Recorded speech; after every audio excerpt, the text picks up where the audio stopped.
पौराणिक दास्तान दिल खुश कर देने वाला भी रहा। बाबा हास रस को लेता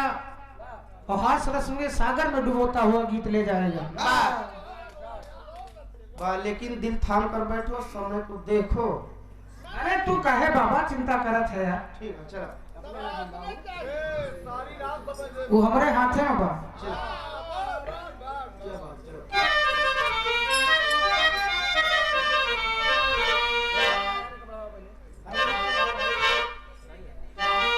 तू सुनाओ काशी का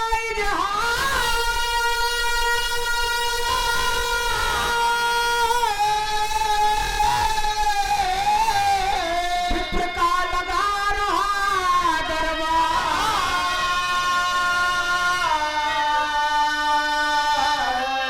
पूजे सभा बीच में बात कहीं ललकार।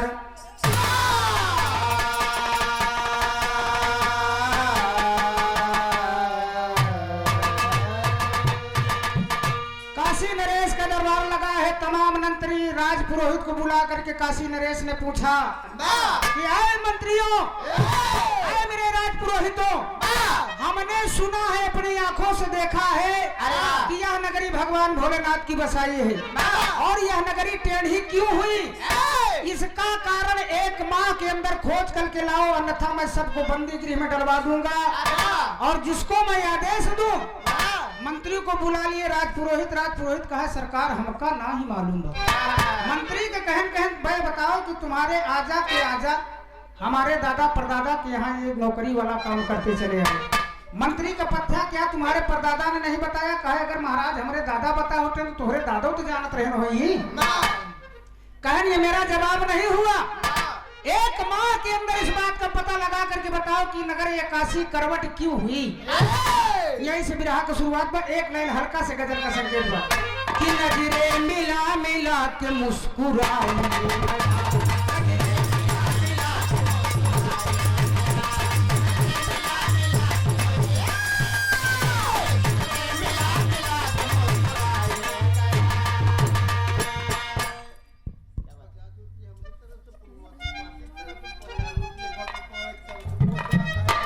सर्वसम्मानित समाज के आप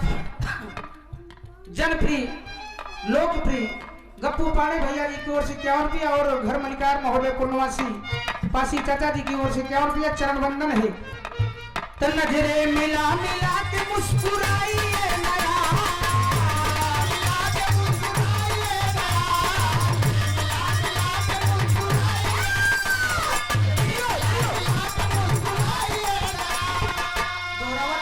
समय के देखे के बाद कि नजरे मिला मिला के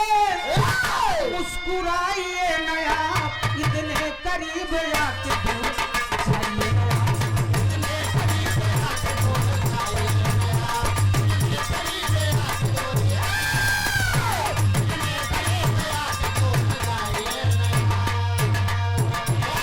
तर्ज से बेहतर बात विरह के फर्ज में है कि गुलशन वही खिला,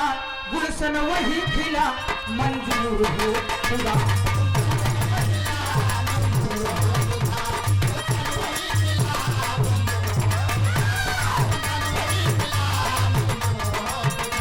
गुलशन वही खिला,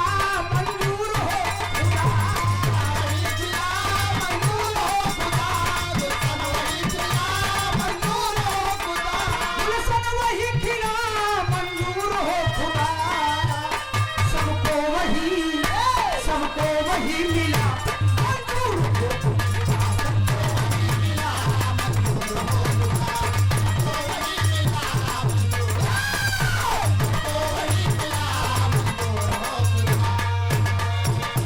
मंत्री को बुला करके राजा ने कहा, महाराज ने कहा कि एक माह के अंदर इस बात का पता लगा करके आओ। मंत्री गवा रात में नींदे नहीं आवत बा। भोर की बेला में कहा 1 महीना के समय में राम अगर ना पता लगाओ तो हमार गर्दन कटवाई दी जाए। महाराज ने कहा कि तेरे शरीर का चाम खिंचवा करके भूसा भरवा करके अंटा पे टंगवा दूंगा। 1 माह के अंदर एक पता लगाए क्या कि काशी करवट क्यों हुई। मंत्रीवा का रात में नींद ना है, भोरहन के बेला में सोचत बा कि राम कैसे पता लगाई। अब लगा भरमर करे लोगन से, नगर में चर्चा करे कि भैया दादा परदादा पुरनिया लोग से मिले कि बतावा ये नगर कैसे करवट भाई, क्यों जवाब न दे पास मंत्री 15 दिन का दिन बीत के कहे राम 15 दिन शेष बचा अन्ना बताई पाए तो राजा आदेश दे कि चमड़ा खिंचवाए कि भूसा भरवाए कि अंटा पर टांगा जाई। अब मंत्री अपन राजे छोड़ देश काशी को छोड़ करके वो मंत्री चल देता है। और चलता कैसे बिरहा में एक लाइन गीत लगल कौनो दुल्हन का पिया 840 किलोमीटर दूर रहा। अरे 840 किलोमीटर मतलब जैसे कलकत्ता। तो दुल्हनिया कहता कि कलकत्ता से और कि कलकत्ता से पिया मोरा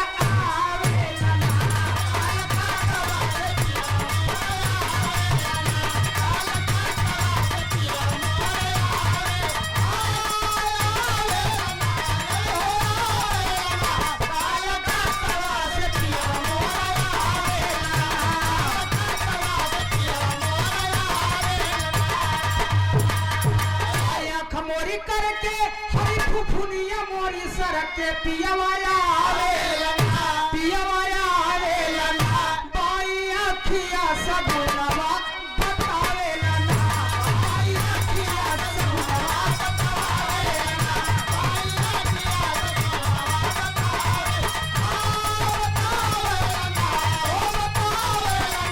बाई अखिया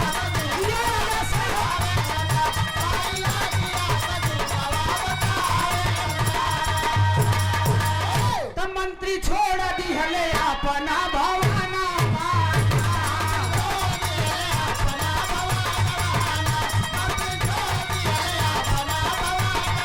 अरे पावे ना करनवा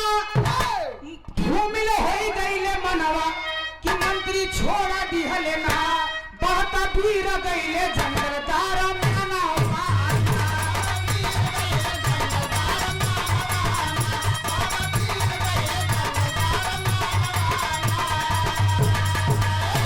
काशी से चला कहीं जगह पता लगाए कोई ठिकाना न मिला। जब 4-6 दिन का शेष समय रह गए जैसत दिन और रात बा सत चिंता होकर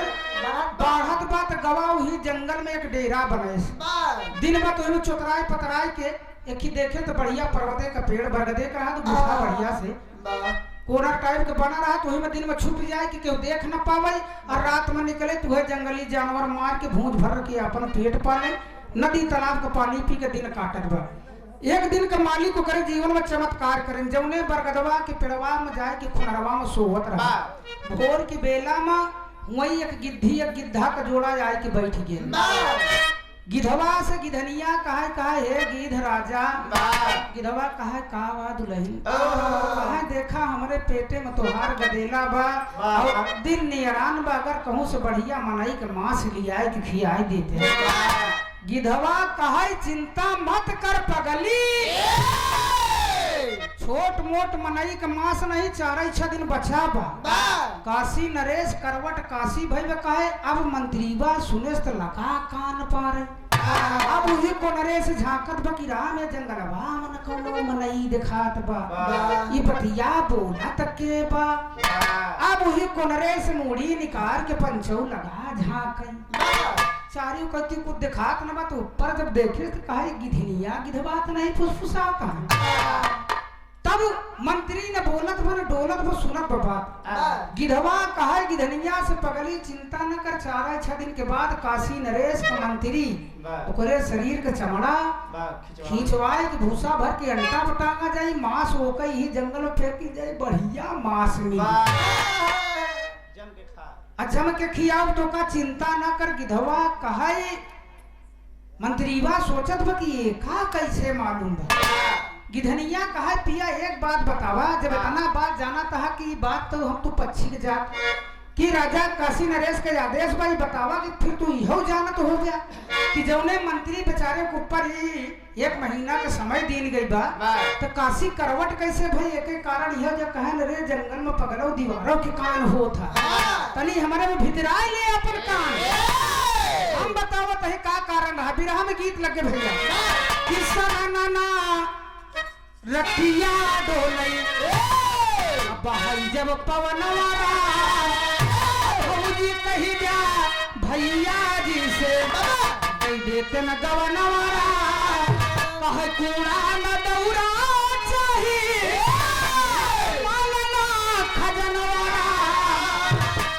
बनारस का चौका चाहिए और मिर्जापुर का बेलनवा लोहिया काटत गाल ही गई लोहिया काटत गाल ही गई बेलक की बदनवा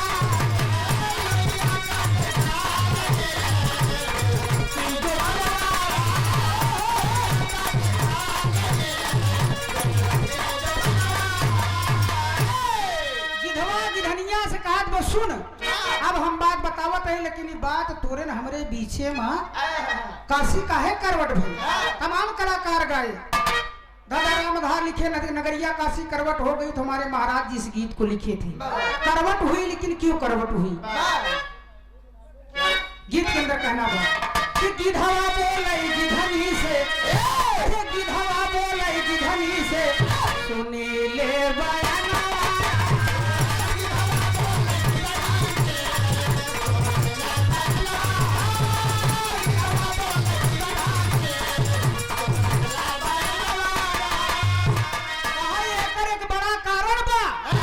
कि गिधवा बोले गिधनिया से अरे सुनिए बयानवा कि काशी में रहले एकठी अरे सुधरा बभनवा कहे शिवाजी का पूजा कैले सा शिवाजी का पूजा कैले सा बनाया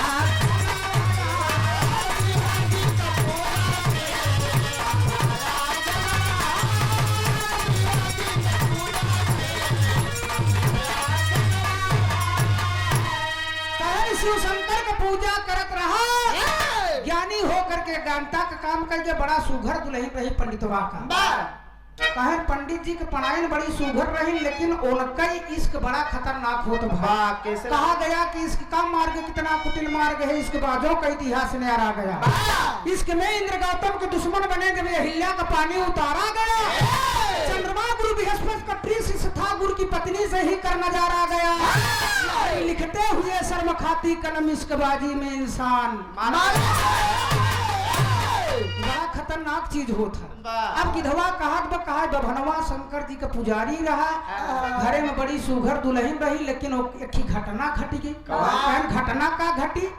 कहे भुजवा के नार से अरे लड़ी गा नया नारा भुजवा के नार से लड़ी गा नया भुजवा के नार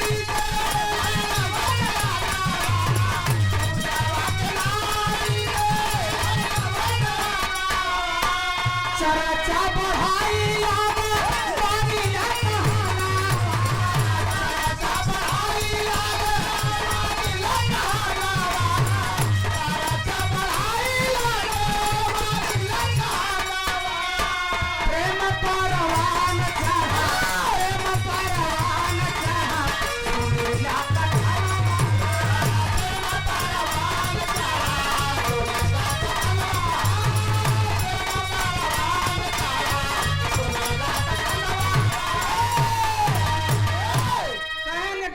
भुजवा रहा वही कि मेहरारू से जाए कि भुजैनिया से पंडित जी का नैना चार कहन तब मन कौन बड़ी बात है कहन यह तो बात ये पगली अब एक दूसरे के बिना ही हाल होगी कि अगर दिन भरे में पाड़े पड़े ओका ना देखे भुजैनिया का देना चाहिए कहन मामला इतना आगे बढ़ गया कि दोनों जना राजी मजा से कहने काम कर हम अपन घर द्वार छोड़ी तू अपन मन से दू अपन मेहरारू छोड़ के भाग चली दूसरे देश भुजैनिया कहा बड़ी जग में हंसी हुई जग में हंसी हुई एक दिन बहलाए फुसलाए कि भुजौना का कहे ना हो चला जाते तू हमारे नहीं हरे भुजौना कहे कभो इतना मजा पाई न भाई हाँ मजा पाई न भाई एक दिन दोनों जने को प्रेम प्रपंच भैया एक खिनानी के लड़का वही गांव का आई रहा भुजवा के भर साड़ी के लगे दाना भुजा अब देखे तो भुजैनिया के कहे दाना भुजे के पंडित जी के साथे रंग रंग लूटत रस रंग लूटत बा मामला बढ़िया लड़कवा जाए कि भुजौना से कहा ये काका कहन बताई दे तो जान ले बे कहन अगर बताए दे तो जानिन जा बे कहन बताओ बे कहन काका जान ले तो जानिन जा बे कहन कुछ बताओ बे कहे काका ऐसे न बताओ चार आना दे तो भुजौना कहे ससुर दिन भी तो हम जंगल एह बगिया ओह बगिया पाठी बटोरी संझा सवेरे आए तो बाहर झोंके जौन रहा घरे में तनाई के पचराए के चला गए फिर वही बगिया में कहा काका फिर जान ले कुछ खियावा तो बताई बुझौना कहा बचवा उधार के तरह कुछ कर ले जुआड़ होई तो देव कहा काका आज हम जब आए भरसारी में दाना भुजावे बात देखे काका ऐसे भुजैनिया काकी अरे उ जौन उबा न कहन का बे कहन काका तू तो बगिया बगिया पाती बटोरा था अब भुजैनिया काकी के देखे ऐसे पाड़े काका उठाए की गोदी में आम तो अरे जौन नहीं करे के तौन करत कहन जौन नहीं करे के तौन करत रहन कहन बचवा अगर गलत बात नहीं करी कहन काका गलत बात नहीं करी तो जौन सजा तुहार लेकिन एक निरीक्षण करा अब भुजौना के शंका हो गया तो एक दिन गबई ने पाती बटोरई अब पाड़े खितारी की आई कुछ लखत है भुजौना सार भाई दुआरे न बा गई हम कब जाए तो चली हम कब जाए तो टकर मके कहा रहा बेटा बुझौना कहा रहा बेटा या तो तू रहबे या तो ई ससुरी रही या तो हम रहा देखी थी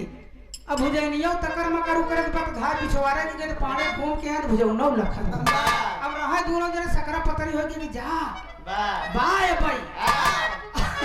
अहाय अब फिर चला गया 2 घंटा चैने न पड़ा राम अब वो लगाए पस्ता फस्ता अपन लटकाए चक्कर मकर लगावत है वो दिन गबई ने बहुत भुजनिया संध्या की बड़ा सेवा सत्कार लगी करे दुलारे उलारे खाए है ना 5 रुपया सस्ती के जमाना में 505 रुपया बहुत होता कहन चला जाता तने हमारे माई बाबू को खबर नहीं है उत्या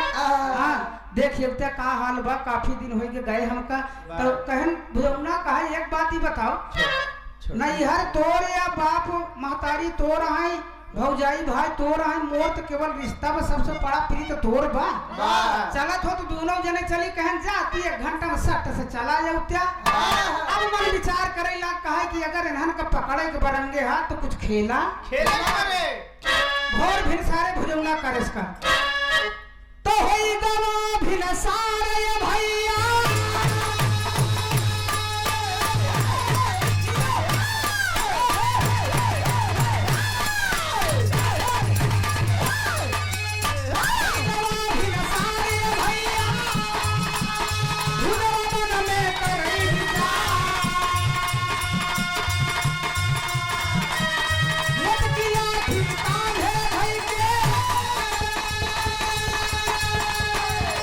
ससुरारी भैये कैया वो कपा कर पंडित जी आए घर में लूटे मौज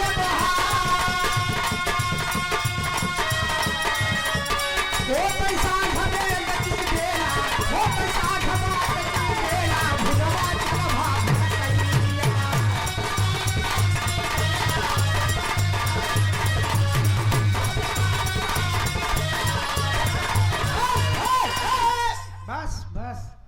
संजय की बेला में भुजौना कांधे पलाठी रखे साय कहा रोज दिया सार 6 बजे जलत रहा आज दिन बूढ़े बूटी के बाद दरवाजा ट्विस्ट आज तो देखे तो सकरी बहरे से लटकत बा और खोल आज भुजैनिया कबड्डी खेली खोल अब भुजैनिया कहा पंडित आएगा कहन हमरे भुजौना या बिरामी गाड़ा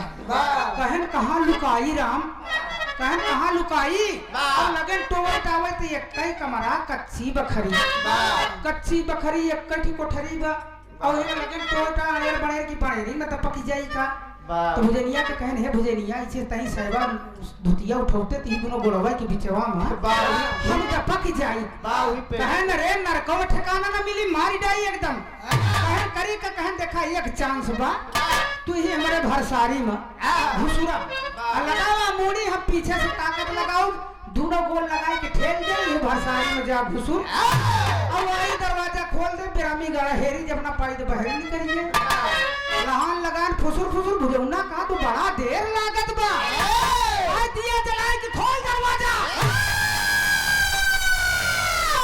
दिया सलाई मिलता ही नहीं बा कहन खोल दरवाजा खोल अब जल्दी से कोनो तरीके अब बेचारा कहाँ मरता क्या न करता वही भरसारी में पंचो डाए सुनी अब भुजनिया लगाए कि दोनों येड़ा घास से गवा घुसुरियो है में तिक्के 3 बटुरिया अब बटुरिया भुजौना काहे करे तनी देर काहे भाई काहे तनी देर लगी ए भैया एक गांव तीनों जने गए ससुरारी केला और नींबू नरियर तीनों जने ससुरारी चल भैन तैयार भैन रास्ता में जाए लगे तो नरियरवा कहा जो हम क्यों नींबुआ कहा ही केलवा से कहन अरे यार चलत ही लेकिन बड़ी दूध साफ है यार कहन का कहन अरे यार मौका तो सारे ऐसे काटा थी काटे के बाद ऐसा निचोड़ के गार गार के सारे सारा पानी निकाल ले जऊं निचोड़ा थी भाई साहब की एक एक अन्ना सही से चरचराई जा और करे बात सारे झटक दे थी दूरी केलवा कहा यार तोसी कम मोरो आफत नहीं बहन मौका तो एक तरीके के सारे वो करत थे कि ओका छिली ही और छीले के बाद अंदर वाला माल जो रहा था ओका तो सट से डाल है ओकरे बाद उठो के ये झिटिक के फेंका थी कि भाई न जानी कितना सारी खाना रखी अरे नरियरवा कहा ससुरा अपने ने आफत में यहाँ कहन बे तोसी लोग से बड़ी आफत में कहन मोर तो ये दुर्दशा करा थी ऊपरौ निचोड़ा थी ऊपरौ उचारा थी ना नीचे वो सारे बड़ा जोर से उचारा शुरू कर पटक दिए थे और करे बात कहन ऐसे ढाई के पटक दे थी भाई साहब छील ले से ऐसे पेशाब कर दे अरे तीनों को बड़ी दुर्दशा तो मामला कहाँ पहुंचा भरसारी में घुसुर गया दरवाजा खुल गया हाँ दरवाजा जब खुल गया तो यहीं पर बिरहा की टेरी हमारे महाराज जी लिखे कहन नजरिया ज्ञानी पंडित से लड़ी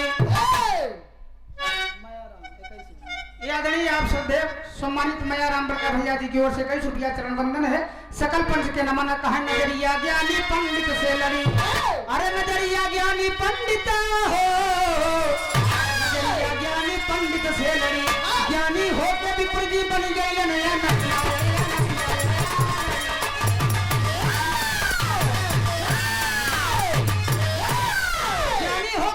जी बनी गई लेन अनरिया नजरिया ज्ञानी पंडित से लड़ी भरसारी में घुसुर के भुजवा लई के चिराग लगा उ लई के चिमनी हेरे के कहां गा सार पौते ना बत कहन देख रे भूख लगे तो कुछ रखे है कुछ बनायो ना कि कहन कुछ बा नहीं कहन देख कोनो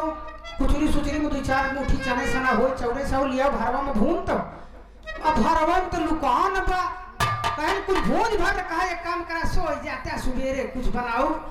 कहे नहीं भूख हमारे चभक के लगी वो का शंका भर के कहूं सार बा नहीं भरसारी न कहा एक काम कर जाए एक पलाना पाती उठा लिया तो हम आगे की जुगाड़ करा थे अब गई भुजनिया तेके के पाती रखा तो पलाई में कहा काश आई अंधेरे में कीड़ा बिच्छी काट ले मर जाए का करी अब एक एक पाती धरत ब कहा राम गा हमार पंडितवा भुजौना लखत ब नहीं आओ जल्दी भुजौना ताऊ भुजनिया से बात कहा था अरे कहे बोला भुजवा भुजैल से बोला भुजवा भुजैल से तोरे कहे चो चलाई के चनावत चना चबावा रानी चना चबावा रानी हरवा जलाई के चना चबावा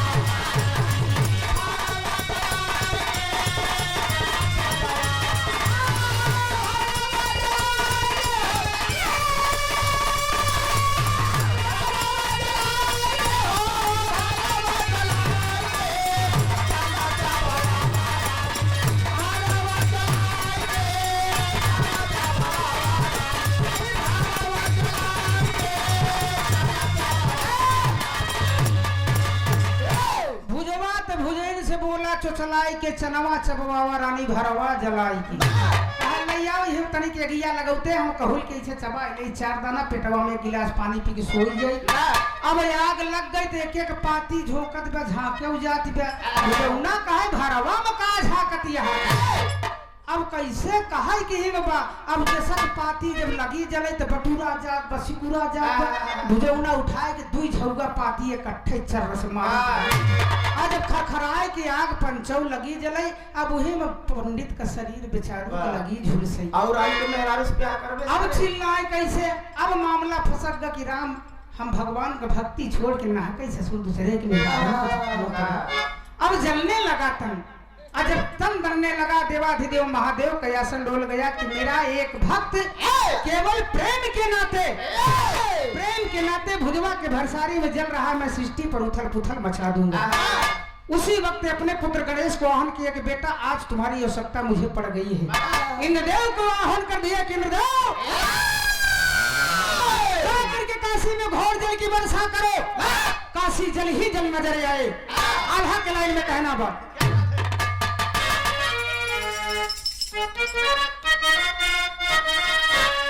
एक पत्ती और बढ़िया मास्टर। भुजवई के भरसारी जलवा अरे विप्र जी के तनवा दादा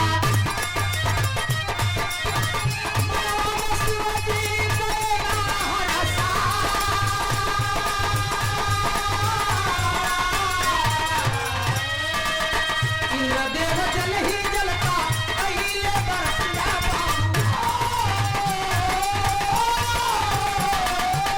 पुत्र गणेश का पलोरते ही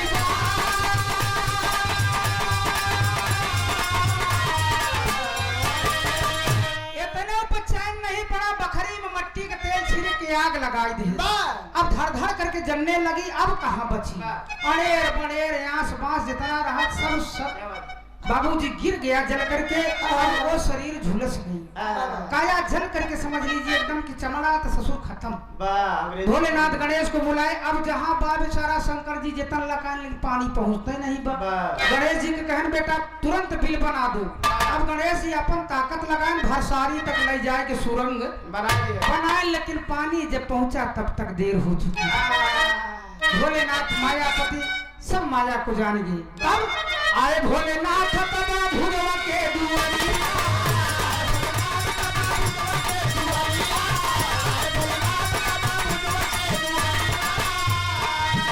अरे शिव के चरनिया भुजवा गवा भारा,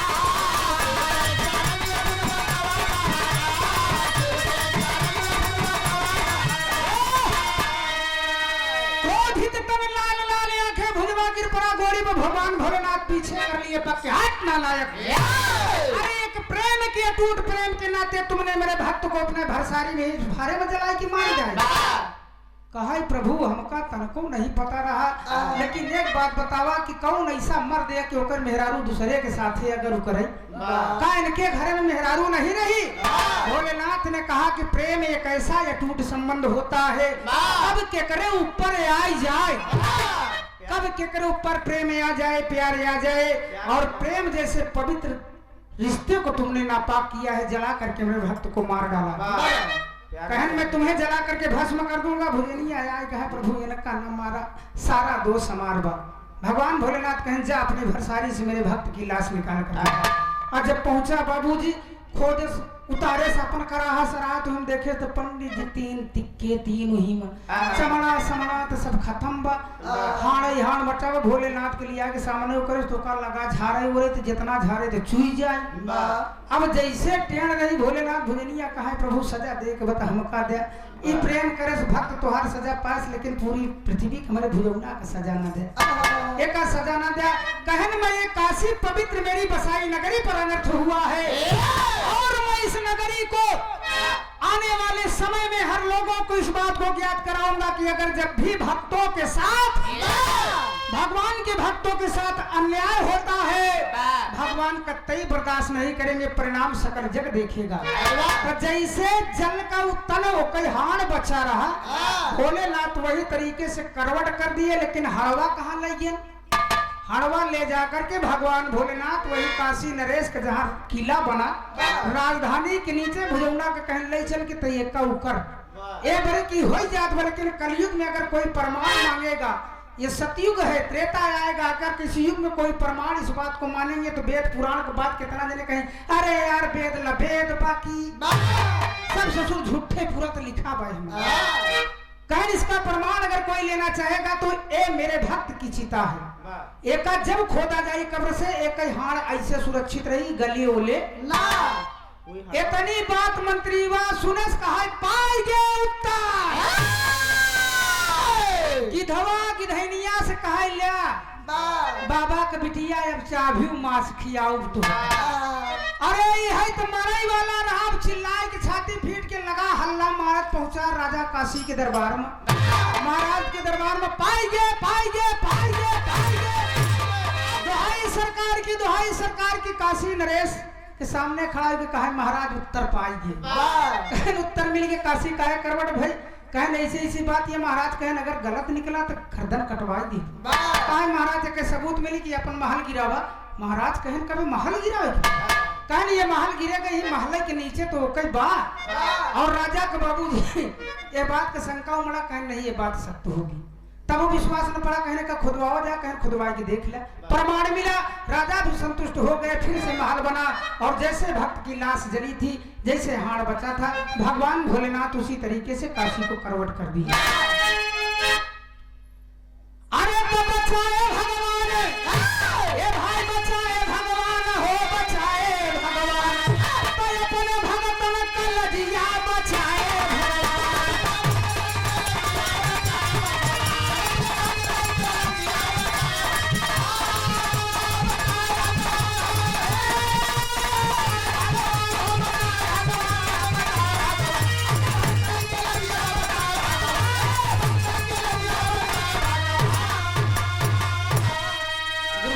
दयाराम जी भय नगर स्वर्ग के वासी कथन किए गुरु बाबा दीन जी बसे नगरिया कासे। अरे नगरिया ज्ञानी पंडित से नरी